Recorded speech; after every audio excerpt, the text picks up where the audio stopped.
Choose করে? অবশ্যই, এবং আমি মানে ওর জীবনের একটা বড় এটা প্রাপ্তি যে ঈদের উৎসবে ওর উপর একটা ছবি, শুভকামনা, সিনেমার জন্য শুভকামনা, এবং আমাদের এই উৎসবের সঙ্গে যারা আছে এবং অন্যান্য ছবি তাণ্ডব থেকে শুরু করে সব ছবি সবার জন্য শুভকামনা সিনেমার জন্য। আচ্ছা, এর বাইরে আমরা দেখেছি যে আরও 6টি, সব মিলে 6টি বাংলা সিনেমা মুক্তি দিয়েছে। আপনার এর উৎসব দেখার পরে অন্য কোনো সিনেমা দেখার পরিকল্পনা আছে কিনা? কোন সিনেমাটা দেখবেন? আমি তো যেহেতু আমার যে বিষয়টাকে আগিয়ে রাখবো আর চেষ্টা করি আমি সবগুলো দেখারি।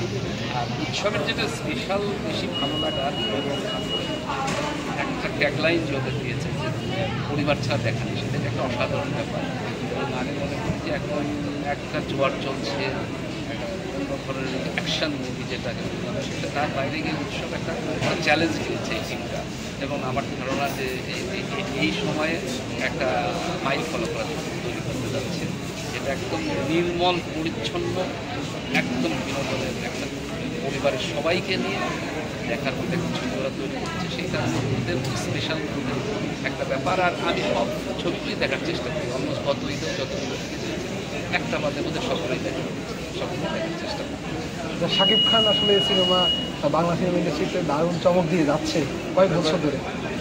তো যে এবারও তার সিনেমা তাণ্ডব মুক্তি পেয়েছে, কী বলবেন? এবং তার অভিনয় নিয়ে আসলে আপনারা তো দেখেছেন কাছ থেকে, কী বলবেন?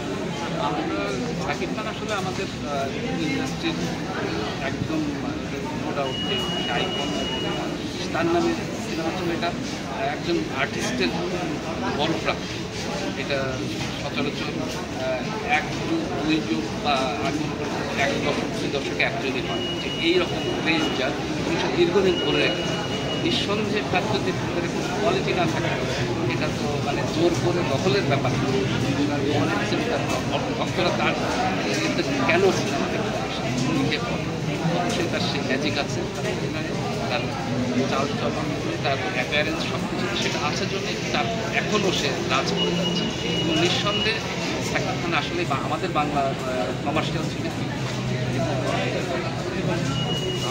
আমার শুধু একটাই শাকিব একা একটা ইন্ডাস্ট্রি টেনে নিয়ে যাচ্ছে, এটা খুব ভালো কথা। আমাদের আরও শাকিব খান দরকার ছিল। পাশাপাশি আমার ধারণা যে সিনেমা যদি এইভাবে চলতে থাকে আরও প্যারালালি আরও কেউ চলে আসবে এবং শাকিব খান উত্তরসূরি হয়ে আমাদের সিনেমা ইন্ডাস্ট্রিকে এগিয়ে নিয়ে যাবে। এটা খুব জরুরি আমাদের সিনেমাকে এগিয়ে নিয়ে যাবে। Thank you.